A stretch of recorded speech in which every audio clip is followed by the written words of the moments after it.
Saya masuk Fakultas Kehutanan tahun 73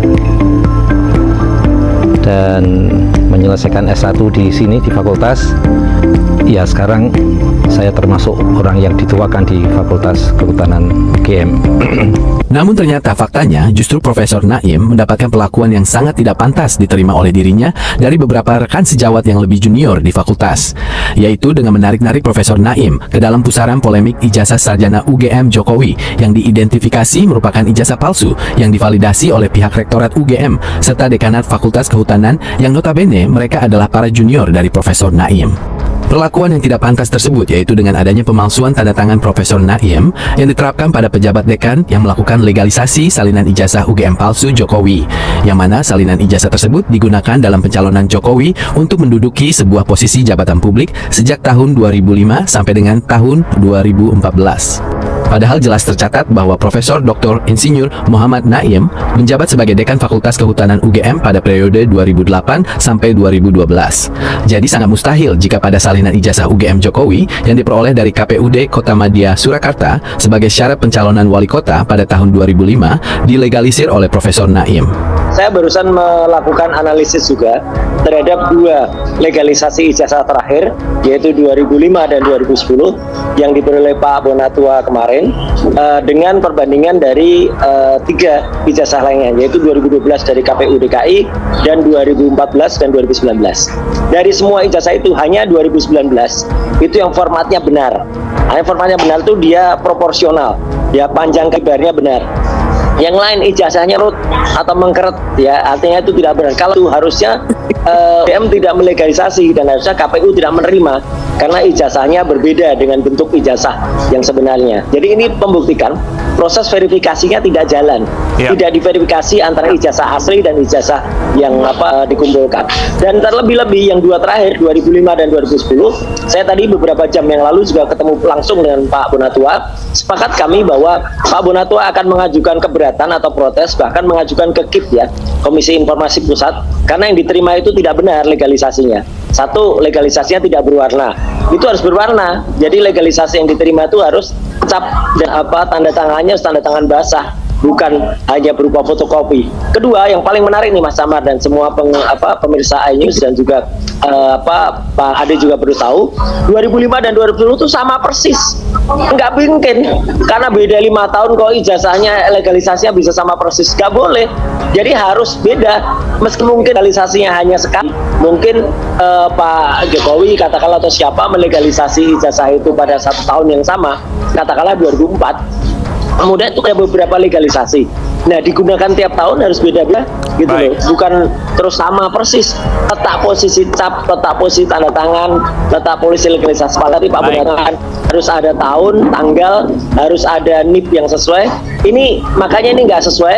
Jadi ini makin membuktikan kalau palsu ijazah itu. Nah, itu kan memang di legalisir itu diatur di undang-undang administrasi pemerintahan pasal 73. Misalnya legalisirnya tidak ada tanggalnya, misalnya begitu. Itu sudah pasti harus arti klarifikasi seperti itu. Oke, baik. Tentunya boleh dibilang diduga melanggar Undang-Undang 30 tahun 2014 tentang administrasi pemerintahan pasal 73 yang menyebutkan bahwa setiap legalisir itu harus ada salah satunya adalah tanggal. Oke. Nah, ini tidak ada. Di sini tidak ada juga semua, tapi waktu itu kan rejimnya sudah beda. Rejimnya masih tanpa ada aturan. Nah, ini yang sudah ada diatur ya seharusnya dikerjakan. Ya kan? Terus indikasi berikutnya adalah tentang NIP. Nomor induk pegawai ini. Ya, ini saya dapat dari netizen loh. Jadi ternyata di tahun 2007 itu peraturan Kepala Badan Kepegawaian Negara mengeluarkan namanya Peraturan Kepala BKB Badan Kepegawaian Negara nomor 22 tahun 2007 tentang penomoran baru kepegawaian NIP, ya, nomor induk pegawai. Dari 8 digit menjadi 18. Oke. Nah, jadi lebih banyak ya? Jadi lebih banyak. Ternyata yang hanya patuh itu baru ini. Yang tahun 2019 ini ada. Itu ada 18 digit. Iya, 18 digit kan. Yang lain itu baru yang lama. Narasi ini bukan sekadar tentang selembar dokumen. Ini adalah tentang kredibilitas negara, tentang kepercayaan publik. Teman-teman, kembali lagi bersama saya di channel video ini. Kali ini teman-teman kita melihat cuplikan video yang sangat menarik ini. Namun di sini disampaikan para netizen, kami sebagai rakyat usia hampir 74 tahun baru sekarang mendengar seorang presiden dan wakil presiden yang menggunakan ijazah palsu dan minta segera para penegak hukum harus jujur, transparan, terbuka, jangan ada yang tutupi karena kasus ijazah palsu maka rakyat sangat menderita secara ekonomi. Nah, satu-satunya manusia memimpin negara tanpa memiliki ijazah asli, ijazah palsu dari bapak menurun ke anak, memalukan. Para penegak hukum harus berani jujur jika ingin selamatkan NKRI. Nah, satu-satunya di dunia negara yang dengan presidennya ijazah palsu. Hakim ini Indonesia tumpul takut mati demi kebenaran. Tetap berpengaruh Pak, karena jika tidak sah sebagai presiden maka dia tak berhak hadir rumah dan pensiunan presiden dan tak perlu dikawal pasca pensiunan dari presiden. Nah, memalukan sekali kalau itu sudah terjadi, tapi bagaimanapun harus diadili karena jangan sampai terjadi lagi. Mungkin ini berarti UGM, KPU dan kepolisian sama-sama bermasalah. Dari awal 2013 juga nggak percaya kalau di sarjana SMA pun kayak nggak pantas, apalagi sarjana. Nggak pantas seorang sarjana UGM cara komunikasinya, dikasihnya narasi dan public speakingnya kayak orang tamat SD. Dan poinnya foto ijazah itu bukan fotonya sendiri. Nah, rakyat percaya ijazah Jokowi itu benar-benar palsu. Memalukan, negara ini pernah dipimpin oleh orang yang menggunakan ijazah palsu. Apa kita mau semua orang menggunakan ijazah palsu? Penggunaan ijazah palsu harus dipidana penjara. Nah, kertasnya saja sudah bikin kisruh nasional SMP dunia. Bagaimana dengan pemilik sendiri? Biarnya kisruh. Kalau palsu yang dihukum dan pensiun di stop, para termul juga di penjara. Ya Allah, sehancur-hancurnya dunia akhirat oknum yang berbohong, memutarbalikkan fakta korupsi, menyengsarakan rakyat kapan saja di mana berada. Rakyat berharap hukum ditegakkan seadil-adilnya. Semoga kasus ijazah ini cepat benar selesai. Lanjutkan Bu, semoga Allah memberi kemudahan dan kemenangan. Kalau ada pihak-pihak yang masih menutupi, semoga dilaknat oleh Tuhan. Udah dingin UGM, polisi, parpol, KPU, ngaku sajalah. Jika benar faktanya sungguh menyedihkan. Penegak hukum tidak ada lagi jujur. Penegak hukum yang dibenarkan uang bayaran. Nah, selama penegak hukumnya masih termul, jangan harap keadilan ditegakkan. Penegak hukum punya hak untuk meminta ijazah asli ditampilkan agar tidak berlarut-larut dalam masalah ini. Nah, kepada seluruh rakyat Indonesia, kawal ijazah Jokowi sampai tuntas, harus segera dihentikan. Tidak adakah yang tegas rakyat Indonesia 285 juta untuk mengakhiri polemik ini? Nah, mimpi buruk negara Indonesia. Kenapa penyidik Polri tidak berani mengadili yang salah? Nah, dari kemarin dua ijazah tersebut harus disandingkan dengan ijazah arsip yang disimpan UGM. Bukan kecolongan biar bisa korupsi bersama-sama pada maling uang negara. Sudah tangkap saja yang tersangkut ijazah palsu Pak Jokowi itu. Kalau asli tidak mungkin berbulan-bulan tidak mau menunjukkan di pengadilan. Iya, yang benar. Itu yang juga benar, harus presiden bentuk tim independen untuk mengungkap ijazah Jokowi karena masalah ini sangat membuat resah dan gaduh dalam masyarakat. Wajib presiden turun tangan. Biasanya nomor itu ada datanya di Dinas Pendidikan dan di data universitas.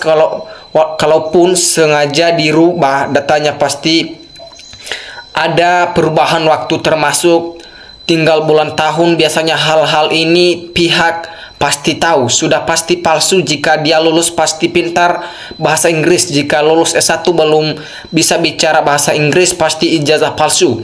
Nah, itu yang diserahkan Mulyono ke Polda Metro Jaya. Fotokopi ijazah Mulyono tidak ada kaitannya dengan tugas dan tanggung jawab Polda Metro.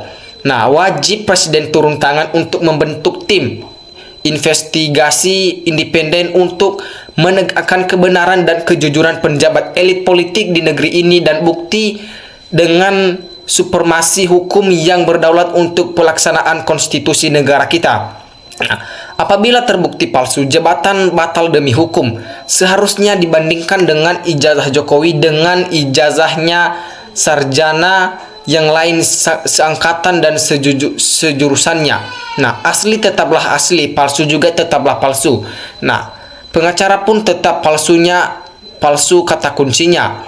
Kejadian paling memalukan satu negara sudah dipimpin berijazah palsu. Ini bukan kaleng-kaleng, ini sejarah di dunia ini. Bila kasus ini tidak selesai, berarti antek-anteknya masih banyak berkeliaran di republik ini. Nah, sungguh berbahaya buat negara untuk masa depan anak cucu kita. Kalau benar terbukti curang, maka seluruh pemberian negara kepada dirinya itu wajib diambil kembali.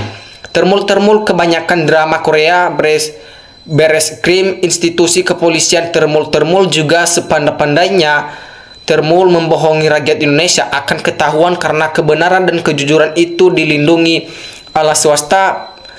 Namun dulu Presiden berkata, hidup Jokowi, sekarang rakyat adili Jokowi.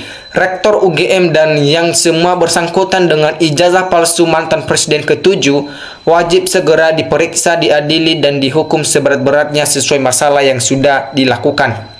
Nah, disinilah panggilan hati nurani sebagai patriot nasionalisme. Tokoh-tokoh akademisi Indonesia harus tampil pembela kebenaran pendidikan Indonesia. KPU wajib bertanggung jawab atas semua kebijakan Jokowi selama jadi presiden. Terus gimana kalau benar palsu? Selama 10 tahun jadi penguasa tentang kebijakan-kebijakan, tentang produk-produk, Perpu atau PP, bahkan mungkin ada revisi undang-undang yang dikeluarkan, aduh bikin merinding saja. Nah, kalau pribadi saya sendiri dalam mengelola negara yang dibutuhkan transparansi, keuangan tepat sasaran, bukan ugal-ugalan, apalagi menggunakan uang dari hutang yang begitu besar, bisa kacau cara pengambilan hutang, belum beban buangnya akan membuat miskin. Nah, ijazah aspal yang dicetak di UPP hasil rekayasa, sermu kerajaannya termul, keluaran dan sakit jiwa, semua fotokopi hasil pengesahan UGM versi Ova Amelia, mafia ijazah palsu. Nah, tetap saja palsu. Kalau asli kenapa sampai berlarut-larut sampai di sini? Nah, adili kalau udah tahu ijazahnya palsu segala, benar-benar utang selama 10 tahun harus dia yang tanggung jawab, dan rektor UGM harus bertanggung jawab atas statementnya Jokowi. Setuju kami Bang, semoga Allah segera menurunkan azab bagi orang yang bikin gaduh di negara ini. Fotonya di depan stempelnya, kalau data bisa begitu, bisa aja kita ganti foto di ijazah. Secara ketatanegaraan tidak sah, berarti Indonesia selama tahun 2014 SD 2024 dianggap tanpa presiden. Kalau begini ya rusaknya KPU-nya, rakyatnya, partainya, YBSK. Sejarah Indonesia memang hebat, beragam presiden yang belum pernah ada presiden berani miskin. Ingat dunia kaya raya nggak golomi sentuh salah. Hakim kalau berani, heran berarti ini hakim belum pengalaman. Jangankan presiden, Habib Nabi aja ada yang palsu. Para menterinya harus ikut bertanggung jawab jika terbukti secara hukum sebagai ijazah palsu menteri siapapun. Ya, oke teman-teman, sekian pembahasan kita pada pagi hari ini. Terima kasih. NKRI harga mati.